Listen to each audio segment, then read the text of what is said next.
Finally, you guys, finally, I get to share the recipes I've been dying to share with you since I cooked them for my family on Long Island this summer.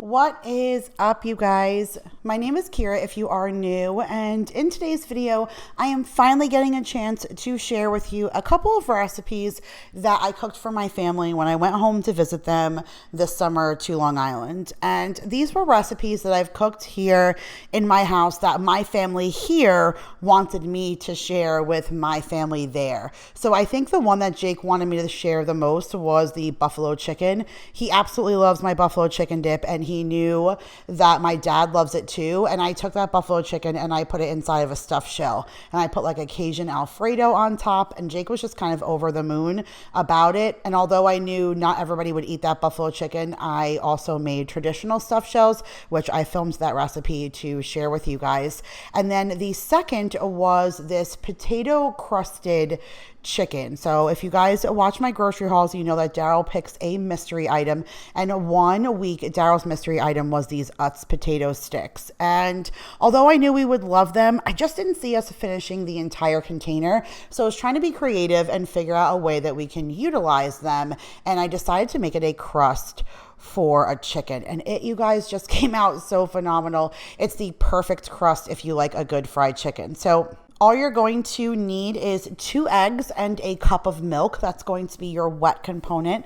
You're going to use some all-purpose flour, and then you're going to need some chicken breast that you're just going to fillet to your ideal size.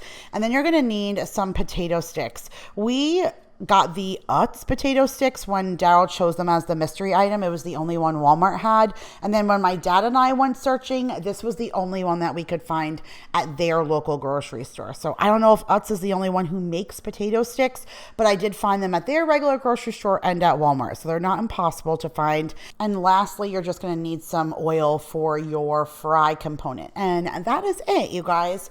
So we're going to start off by dropping our 2 eggs into the 1 cup of milk. I did it right in a measuring cup, and I did a large one so we can dip our chicken right in there. And then I got our vegetable oil into a frying pan and turned it up to medium to high heat for frying. You guys, again, can use any oil that you want. I find peanut oil is really good for frying, or like Crisco or lard, but my mom just had vegetable oil. I threw some flour on a plate for our dry component, and then now I'm blending up our potato sticks. Now, when I was here, I used a food processor.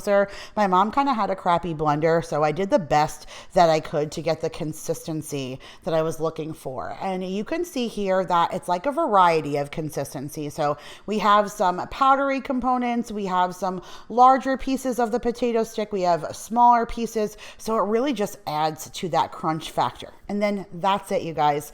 Take your chicken cutlet, put it in that flour first, give it a good coating, and then dunk it into the egg, and then dunk it into your potato stick mixture. That's it. Shake off that extra mixture, and then once the oil is hot, we're just going to go ahead and throw it into the frying pan for about 5 to 6 minutes on each side, or till 160 degrees internally and nice and crispy on the outside. But oh my goodness, you guys, that potato stick makes such a good crust for crunching, but then it made the inside of the chicken so juicy, and it is literally perfect. And you can see the pieces of potato stick still on there. It adds such a great like salty flavor and still a crunch. So I made a big tray of that. Some of us had it on a sandwich, some of us had it just on a plate. We served it with Nathan's fries and some salad. I love the Nathan's fries. I can't find them here, only when I go to New York. So here's Maya's plate.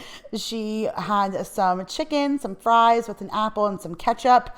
They didn't have like buns really that I wanted to make a sandwich with, so I just had my chicken on a plate with some of my Nathan's fries. I used a little bit of ketchup and mayo. I happen to love to dunk my fries in that, but this, you guys, is literally such a good meal, and just a different take on making that fried chicken cutlet. And it's so versatile. You can put it on a sandwich, throw cheese and bacon on it, just put it on your plate and do honey mustard, like a sweet and tangy. I don't know, there's so many different ways that you can make this, and it is just so good. But now we are on to what Jake's favorite dish was. I think it's one of his favorite creations that I have come up with pretty much ever, besides my chicken roll-ups, because he loves those. But he absolutely loves this buffalo chicken dip, and it is simply easy. It's a recipe I've been cooking for a long time, minus the blue cheese. I don't know if my family would go crazy for the blue cheese in a pasta, but otherwise it's my regular buffalo chicken dip that I put inside of a pasta shell, and then I cover it with my Alfredo that I just turned a little Cajun, and it goes wonderful on top. And then we're going to do the traditional, which is ricotta cheese or ricotta cheese with Parmesan and mozzarella. You add a little bit of egg to make it creamy, salt and pepper, and you put it inside the jumbo shell. And then that's my sauce that we're going to throw on top with some extra mozzarella. Shout out to the person who told me I can get those Good and Gather jumbo shells from Target, because I had been looking everywhere, and if I didn't find them, I couldn't share the recipe with you guys. So let's start off first by cooking our pasta. We're going to get a pot of boiling water onto the stove. Once it boils, heavily salt it. You want your pasta to have flavor, and then put them in gently. Don't pour the whole box in because they are super fragile and they will break. Once they're placed in there gently, you're going to give them a good stir so they don't stick, and then you're going to keep an eye on them. You only want to cook them about 3/4 of the box directions because they're going to cook a little bit in the oven. And now I hate to do this to you guys, but shameless plug for my original cookbook that I wrote with Vanessa and Nicole has a lot of my savory recipes in there. And we did a beach menu where we each cooked a recipe for a different meal when we got together to pull this cookbook together. And my contribution to the appetizer portion of this was my buffalo chicken dip. And that's the recipe that we're going to use to put inside of the stuffed shell. So here it is. I know it's not the greatest picture, but you can go ahead and take a screenshot of it, or the cookbook is always linked down below if you want to go ahead and give that a check out. But that's what we're going to make when we cook those. But I wanted to start with the traditional ones because these are the ones I knew my little kids would eat, and I wanted to get those cooked up first. So go ahead and throw that 1-pound container of the ricotta cheese into a bowl. You're going to add your 2 eggs, a 1/2 cup of Parm cheese, and some salt and pepper, and then a 1 cup of mozzarella. And then you're just going to go ahead and mix that together. Again, you'll see that the eggs really make like a nice creamy texture that's going to go inside of those stuffed shells. Now I'm going to share with you the pasta's done. I've drained it. I have it sitting here cool. You want it cool to work with, and you can tell that it's pliable. I can hold it to where it's not too soft that it's falling apart because I want to be able to handle it, stuff them, and then know they're still going to cook a little bit more in the oven. I use a regular standard tablespoon, like a large tablespoon that comes with a regular silverware set, and you're going to place that inside of your stuffed shell. And then once you've filled it, you don't want to overfill it because it will heat up and melt out. But once you fill it, you're going to put it upside down in the pan so none of the filling, oozes out the top. And then that's it. You're going to go ahead and keep filling it.